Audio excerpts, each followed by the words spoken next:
តាអ្នកធ្លាប់ប្រាប់ពីគោលបំណងឬក៏គម្រោងដែលអ្នកចង់ធ្វើនឹងទៅកាន់អ្នកដទៃដែរឬទេពេលដែលប្រាប់ហើយអ្នកដែលគាត់ចំណាំទេថានឹងមានរឿងអ្វីកើតឡើងពេលខ្លះពេលដែលយើងនិយាយអំពីគម្រោងឬក៏ក្តីសុបិនរបស់យើងច្រើនពេកគឺវាពិបាកនឹងសម្រេចគម្រោងឬក៏គោលដៅនឹងខ្លាំងមែនទែនអញ្ចឹងដូចរឿងមួយនេះអញ្ចឹងកាលពីព្រេងនាយនៅក្នុងភូមិមួយមានបុរសម្នាក់ឈ្មោះថាស៊ីម៉ុន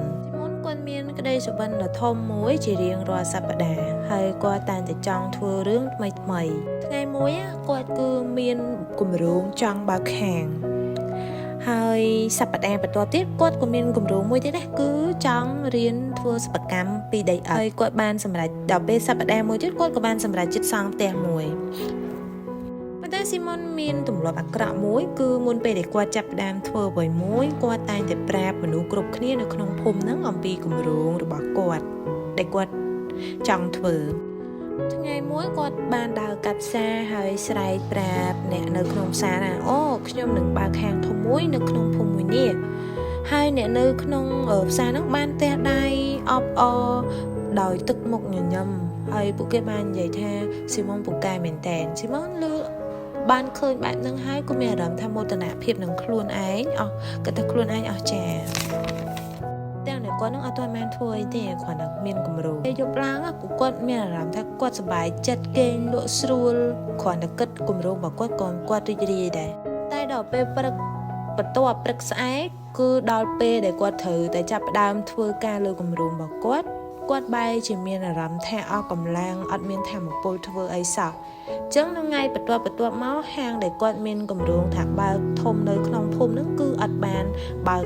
បានសម្រេចទេថ្ងៃបន្ទាប់ទៀតស៊ីម៉ុនគាត់ក៏ចាប់ផ្ដើមមានគម្រោងថ្មីមួយទៀតណាគឺចាប់ផ្ដើមរៀនធ្វើសិប្បកម្មឆ្នាំងពីដីឥដ្ឋហើយគាត់នឹងក៏មានទម្លាប់ដដែលគឺបានអញ្ជើញអ្នកភូមិនៅក្នុងភូមិរបស់គាត់នឹងមកស្ដាប់គាត់ពីគម្រោងដែលគាត់ចង់ធ្វើហ្នឹងបាននិយាយថាខ្ញុំនឹងធ្វើឆ្នាំងពីដីឥដ្ឋដ៏ស្រស់ស្អាតជាច្រើនហើយគ្រប់គ្នានឹងមកទិញខ្ញុំអ្នកភូមិលើដូចហ្នឹងនាំគ្នាសរសើរគាត់ប្រងព្រាតទាំងដែលគាត់អត់ទាន់បានធ្វើទេហើយពួកគេបានថែមទាំងបានលើកទឹកចិត្តគាត់ហើយពេលហ្នឹងស៊ីម៉ុនក៏គាត់មានអារម្មណ៍ថាខ្លួនអស់ចាម្ដងទៀតណាប៉ុន្តែម្ដងជាពីរដងបានច្រើនថ្ងៃកន្លងផុតទៅគាត់ក៏មានអារម្មណ៍ថាហាក់ដូចជាបាត់បង់ចំណាប់អារម្មណ៍របស់គាត់ទៅលើគម្រោងរបស់គាត់នឹងគាត់អត់មានបានប៉ះដីឥដ្ឋនឹងសំបីតែម្ដងគម្រោងរបស់គាត់គឺត្រូវបានបរាជ័យទៀត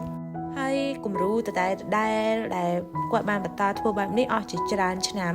ស៊ីម៉ុនតែងតែប្រាប់គេគ្រប់គ្នានៅគម្រោងដែលគាត់ចង់ធ្វើហើយមនុស្សតែងតែអបអរគាត់ជាមួយនឹងពាក្យសម្ដីរបស់គាត់នឹងក៏ប៉ុន្តែគាត់រាល់ថ្ងៃហ្នឹងគឺទទេស្អាតជីវិតរបស់គាត់មិនបានផ្លាស់ប្ដូរអ្វីទាំងអស់ហើយគាត់មានអារម្មណ៍ថាខ្មាស់អៀនមានអារម្មណ៍ថាអន់ចិត្តមែនទែនគាត់មិនយល់ថាហេតុអ្វីបានជាគាត់តែងតែបរាជ័យបែបហ្នឹងនិយាយពីក្នុងជំរឿចិត្តគាត់នោះមានអារម្មណ៍ថាជាប់គាំងអត់ដឹងថាគួរធ្វើបែបណាថ្ងៃមួយគាត់ក៏បានដើរទៅកន្លែងអង្គុយស្ងប់ស្ងាត់មួយទាំងដែលកំពុងតែជួបបញ្ហាហ្នឹងក៏បានជួបលោកតាចណាម្នាក់លោកតាចណាហ្នឹងក៏បានសួរថាស៊ីម៉ុនឯងកាត់អីបានជាមកអង្គុយកាត់ទុកក្រៀមក្រំបែបហ្នឹងមុនក៏បាននិយាយប្រាប់ពីដំណើរការនិងបញ្ហាដែលគាត់បានជួបអ្វីដែលគាត់បរាជ័យនឹងទៅកាន់លោកតាចំណាស់នឹងក៏បានយល់គ្រប់យ៉ាងនៅអ្វីដែលស៊ីម៉ុនបាននិយាយហើយគាត់ក៏បានប្រាប់ថាខ្ញុំនឹងយល់ឯងថាហេតុអ្វីបានជាឯងបរាជ័យរាល់ដងឲ្យតែចង់ធ្វើគម្រោងថ្មីលោកតាគាត់ក៏បានឲ្យគ្រាប់រុក្ខជាតិ2ទៅស៊ីម៉ុនមួយគាត់ថាតិចទៀតឯងនឹងដឹងហើយឯងយកគ្រាប់រុក្ខជាតិហ្នឹងទៅដាំហើយព្យាយាមមើលថែវាឲ្យបានជារៀងរាល់ថ្ងៃស្រោចទឹកដាក់ជីកន្លែងណាមួយទៅកុំឲ្យគេដឹងលោកតានឹងយកគ្រាប់រុក្ខជាតិមួយនេះទៅប្រាប់អ្នកភូមិក្មេងៗឲ្យដឹងថាលោកតានឹងដាំរុក្ខជាតិនេះឲ្យដុះល្អពេលហ្នឹងលោកស៊ីម៉ុនក៏បានធ្វើតាមលោកតានិយាយហើយលោកតាបានយកគ្រាប់រុក្ខជាតិហ្នឹងទៅបង្ហាញក្មេងៗនៅក្នុងភូមិហើយគាត់ក៏យករុក្ខជាតិហ្នឹងដាក់លើដុំថ្មហើយស៊ីម៉ុនវិញក៏បានថែយ៉ាងល្អពីមួយថ្ងៃទៅមួយថ្ងៃអស់ជាច្រើនរយៈពេលជាច្រើនថ្ងៃកន្លងផុតទៅ រុក្ខជាតិរបស់ Simon ចេញលទ្ធផលមកមិនគួរឲ្យជឿគឺវាលូតលាស់ល្អមែនតើដោយសារតែគាត់បានមើលថែរាល់ថ្ងៃចំណែកក្របរុក្ខជាតិរបស់លោកតាហ្នឹងគឺនៅលើថ្មអត់ចង់ដុះទេក្នុងរឿងនេះចង់អប់រំថារុក្ខជាតិដែលដុះនៅក្នុងភាពស្ងប់ស្ងាត់មើលថែជារៀងរាល់ថ្ងៃមិនប្រាប់ឲ្យអ្នកដទៃដឹងឮមិនប្រាប់លទ្ធផលមុនណាវានឹងបង្ហាញលទ្ធផលឲ្យអ្នកទាំងអស់គ្នាភ្ញាក់ផ្អើលចំណែកពេលណាដែលយើងនិយាយពីគម្រោងរបស់យើងច្រើនពេក5អ្នកដទៃ